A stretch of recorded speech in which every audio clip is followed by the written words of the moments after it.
Well, kia ora and welcome everybody to this month's Techbytes. It's a real pleasure to end the year speaking with the Honourable Judith Collins. I can just call you Judith, I hope. Yep. Look, and she really needs no introduction, but I will say that she's currently the opposition spokesperson on research, science, artificial intelligence, which is an interesting one. We'll come back to that, and technology. So welcome, Judith. Would you mind starting by just introducing yourself? I know that it's a little bit not really needed, but explain a little bit about your highlights of your journey as an MP. After all, is a pretty impressive background. Thank you, Craig, and thanks very much for having me, and kia ora to everyone who's watching as well. Look, I've been a Member of Parliament now for 20 years, and before that I was a lawyer and company director for 20 years. So, but I'm going to continue to be an MP, so I enjoy it so much. And I've got the research, science, innovation, artificial intelligence and tech portfolios, primarily because I wanted these. And it's because in my journey as a Member of Parliament and a minister, and I had 8 portfolios when we were last in government, and a whole range of areas, from justice to veterans affairs to ethnic communities, all sorts of things. What I really love about the tech sector and the science sectors is that they're all focused on solutions. So essentially, why would we want to invent some new tech or do some more scientific research or innovate or look at our AI or anything like that, unless we're looking for solutions? And that to me is the secret. And I've had so many different portfolios, but this, I have to say, is I love it to bits, and it's because it's so positive, and the people I meet are so positive. Cool. Hey, look, I'm sorry to take you back into your history, Yeah. but you already talked about the fact that before you became an MP, you were a lawyer, and we do get quite a few young, some of our future leaders listening into these conversations. So go back to, what got you into the law? Why did you get into that? And where was your career heading at that point? Right. So I was, as I said, I was a lawyer. I got into law partly because, I was always good at school, and I was good in the history and English, but I was also good in sciences. So I had a combination. I could have gone either way down there. But what I'd seen, I have to say, it's as trivial as this. I'd seen on television women lawyers being portrayed as being able to stand up for people and to make things right. And as a teenager, this was enchanting to me. And anyway, so I thought I'd do this. I had no lawyers in our family, immediate family. We're farming people. And the other thing is, someone told me I should not do it. That a very nice gentleman who, very nice from my home area, said to me, "What are you going to do, Judith?" So I was about 14, and I said, "Oh, I'm going to be a lawyer." And he said, "Oh, no, you won't do that." And I said, "Why not?" He said, "No, you're a nice girl, you'll get married." So from then on, we had a bet that I would be a lawyer, and he paid up, and he was a lovely man. But I had this terrible weakness that, and people tell me I shouldn't do it, I can't do it, all the reasons why I'm just not up to it, I will have a go. That's a great story, because we've been running some events where we've had the speakers from the Tertiary Education Commission. I don't know if people are aware of their Inspiring the Future program, and in that they're looking for role models, and their conversations are around the fact that you can't be what you can't see. And so your story about seeing someone on TV being a lawyer is exactly what they're talking about, and we're trying to encourage particularly some of our younger leaders to step out and be role models, because they've got a story, and people can't be what they can't see. So a great little story there. So why go into Parliament? Let's face it, it's not an easy place to be, and when you were first elected, there weren't that, women weren't in the majority, which they are now. Well, when I was at law school, we certainly weren't either. It's never been easy. But then again, if it was easy, then anyone could do it. And what's the point? So I'd been, as I said, a lawyer for 20 years. I did a lot of commercial tax work. I'd become very involved in the New Zealand Law Society and the Auckland District Law Society. In fact, I was president of the Auckland District Law Society and vice president of the New Zealand Law Society. So I'd been involved in the politics of the legal profession. And so it's probably good grounding experience-wise for coming into Parliament. And lawyers often talk about herding cats when you're trying to get lawyers to do anything, because everyone tends to have quite an individual view of things and are used to taking whichever side they're either paid to do or they feel like doing that day. And so, you're dealing with some, highly intelligent people who are not afraid to say what they think. So, and the other thing is I'd got involved in the National Party as a volunteer. And when opportunity came up, I thought I would do it. And anyway, and then someone told me I shouldn't. So was it. That was sealed. Yeah. That was absolutely sealed. So you sound like someone who's always involved anyway. That's always put themselves out there. Yeah, and I think anything that you want to do, if you can never rule yourself out for things, is a good thing, because people sometimes say, well, what if you failed? Or what if you think, well, yeah, you're going to fail. You're always going to fail. But it's like in the tech and science sectors. Well, if you're worried about failing, you're never actually going to achieve anything. And it's true.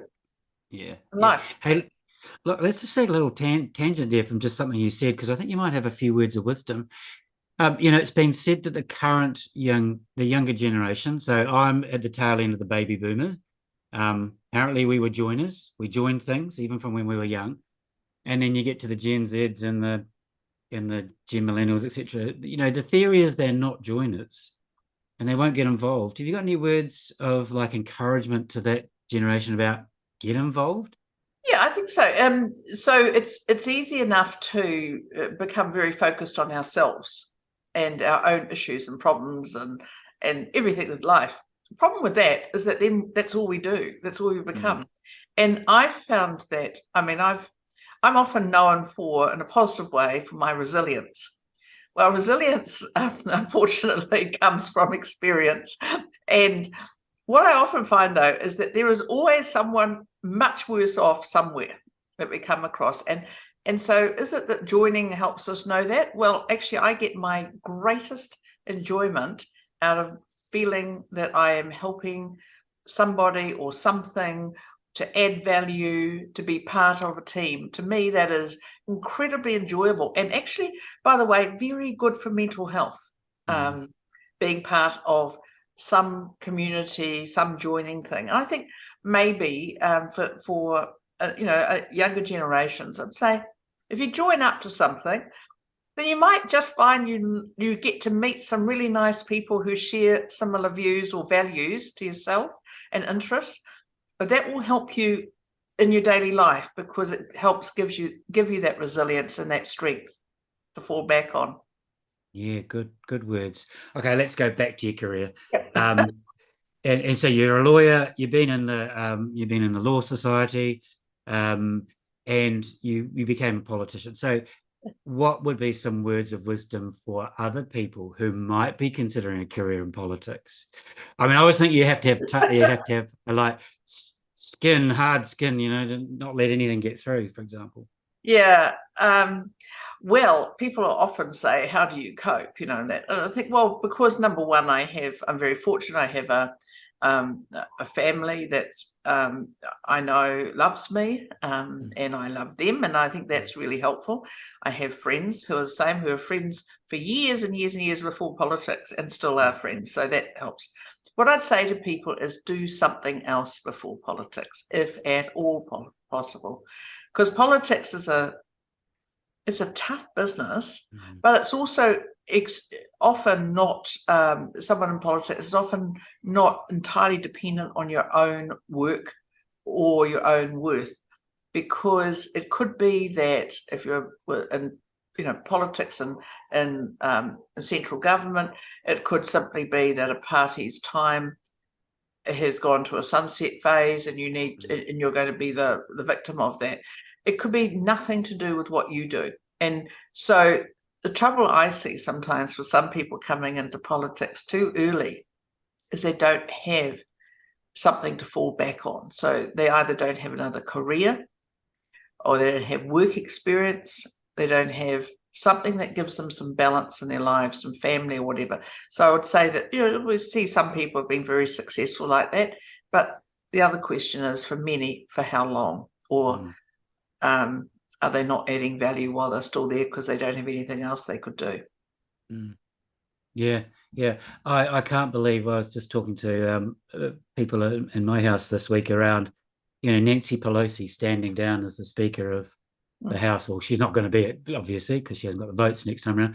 But she's is she an octogenarian at the moment? Yes, she's in the 80s. 82. Yeah. Yes, they last a long time in America. Yeah, they seem to value age and experience. Yeah. Okay. So do the Chinese. Yeah. I think what that does, though, is if you can withstand an awful lot for a long time, you can actually withstand most things. So, I mean, I look at Nancy Pelosi's career and think, she's had the slings and arrows and everything else, and she still held herself up and gone done a job. So whether you agree with her or not, I always think you give credit where it's due. Yeah. Okay, look, moving back to you. You've been spokesperson or minister for, you talked about this, for lots of portfolios. Yep. Justice, police. You picked up a few nicknames along the way. Well, not going down that track, but thank you. with your background as a lawyer, why have you? I want to come back to this thing about why you've picked up tech, because we're a tech users association, obviously. Was there something that drove you to ask for it, or were you, was it the last one out of the marble pit? And then why is there AI in that topic?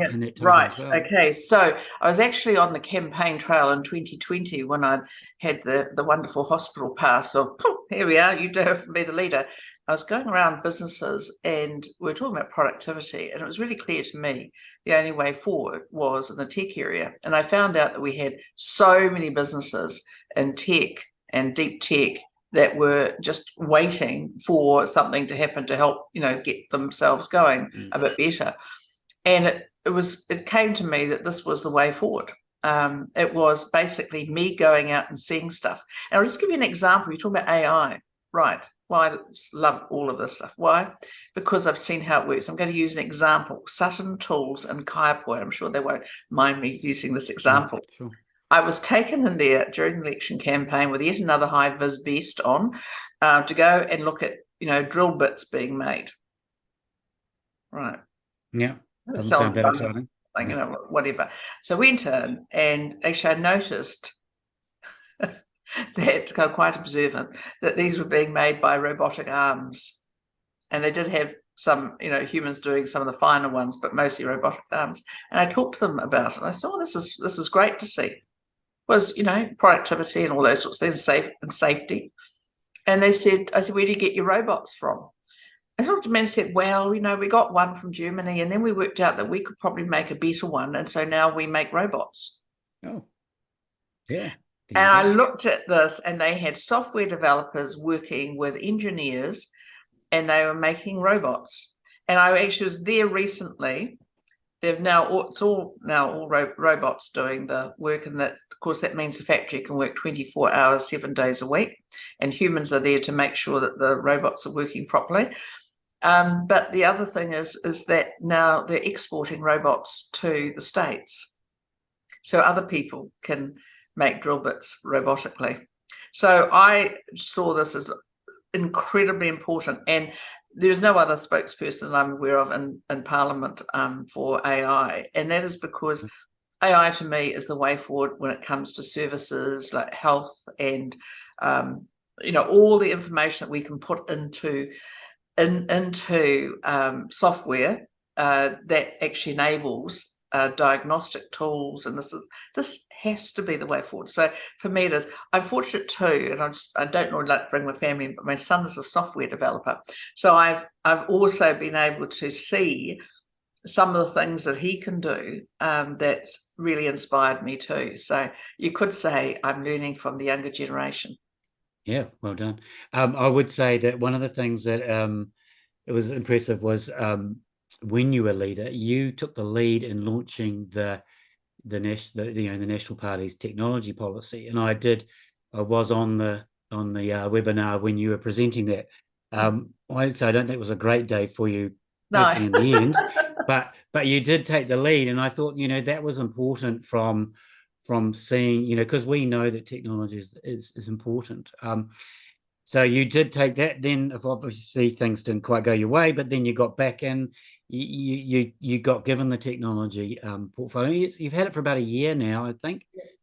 What are some of the highlights that you would say you've learnt during that time? Well, obviously we had a tech summit 2 weeks ago now, and it's taken my very small team of me and my staff member here in Parliament and some other people helping us out, helping to put it all together. And we had an incredibly successful tech summit where we are basically trying to get as many great ideas as we can so that we can put them into a policy to actually help rebuild the economy. Because look, 2 years ago we talked about the need for the economy. A lot of people just went, oh, we're fine, not understanding. And now I think people can see with what's been going on is that things are going to get very tough, and that our way forward has to be through technology and science and leveraging off the fact we have some great universities, we've got great research institutes, we've got great people here, and they need a bit of help. And sometimes that helps around regulation. Sometimes it's around not too much regulation. Sometimes it's actually about setting some priorities as a country. And so it's showing some leadership in it. And so that's that I think the tech summit would have to be right up there. But I mean, honestly, I've just met so many people, and I'm always blown away by it. And some of these overnight successes, Craig, that have been in deep tech, which is really the more science-based ones, overnight successes after 15 years of living off the smell of an oily rag and putting enormous effort into things that could actually have global implications. I think I asked this next question. I think I asked this also of your colleague, Melissa Lee, when I talked to her a little while ago, and that is, what would be some of the real tangible goals you'd personally be keen to see if you're in a position to take decisions in a future government? Well, I'd like us to be very much economically wise, science-led. Right. And I see science as tech science, making decisions that are based on what works. But also seeing us as a major exporter of science and tech. I would love to see New Zealand not just have incubators for tech, but actually to be the incubator, where we have a population of 5 million people. We're smaller than Melbourne. We have quite an ethnic diversity within that population. It's English speaking. We have people who want to be part of things. How can we, and we're generally an early adopter of things. We like checking stuff out and doing stuff and working it out ourselves, don't we? And I just see us as having huge, I'd like to see tech companies not only starting up here, but scaling up from here, going global from here, wherever possible, retaining a New Zealand base, but not exclusively, but then feeding back capital and ideas and people back into New Zealand to scale up other startups. So we become a virtuous circle. I would like to have people say, New Zealand, that's the innovation nation. That's the people you go to when you want a problem solved. They're the people who will do it. Okay. I think I want to ask you one last question around this. If we're going to be this digital nation, which we want, obviously, and you want us to be an exporter and innovator, we know that we've got an issue with resources and skills and people in particular. Say talk people. We know that we have an issue of diversity and inclusion in tech. So there's lots of people that look like me in tech, and young guys coming through. I mean, how do you think we can better foster bringing those young people who have different perspectives, different backgrounds, that diversity into these important digital roles? Well, we don't put them in a government agency and ask them to do that. Right. What we do is we let the private sector get on with it. I mean, I found that I had no trouble getting a good range diversity within the Tech Summit. Why? Because there are lots of people out there doing it. You don't, obviously, if you're the head of an organization like 2Ns, you have had to have had a tremendous amount of experience over the years. You're probably not going to have a 23-year-old to be head of 2Ns, right? It's I hope not. I've still got a job. But that doesn't mean to say that that's the problem. It means that 22-year-old might one day go on to be that. But it's like understanding that diversity is not just about ethnicity. It's also about age. So, we have people in their 80s productively adding into the tech area right now all over the world and in New Zealand. And we have people in their teens adding into it. It is actually the great enabler, tech, because it's not about your age. You don't have to be physically able to jump, ditches. You don't have to be able to tackle people. What you do have to be able to do is to think, and then to understand that we don't know everything, and it's good to use all those people. I think one of the best things we can do is to celebrate just how exciting tech is in science and in our schools. To have tech out of being, as I've seen in some places, basically the cooking class, and turn it into the tech class, and to get kids out of those schoolrooms into the tech businesses so they can see what their future. It's like you said at the very start. If you want to dream it, you've got to be able to see it first. Get them out of there and to say there is a purpose for you going to school and learning maths and algebra and calculus and trigonometry and geometry and stuff. The purpose is so you can do coding. Its purpose is for you to be able to do all these other things, and that you have a choice in life. Do you want to not have choices, or do you want those choices? Now, you talk about skills and talent. It's true all over the world. All of our people I talk to all over the world, it's the same thing. So let's not stop people from coming to New Zealand. Let's have an immigration policy that encourages innovation, tech and science and export markets, and that diversity will come with that. Plus, I think we want our own homegrown kids to understand there is a future, and that future is tech. Yep. It's been a privilege and a pleasure to talk with you, Judith. You got any last comments or thoughts you'd like to share before we wrap up? Oh, I just think, just like it's such a fun area, and there's not a problem that is found that can't find a solution. We just got to go after it. Yeah, cool. Hey, thanks so much for giving us your time. Those of you that are watching, if you want to see it again, it'll be on our YouTube channel. We're on every podcast platform you can think of: Apple, Google, Spotify.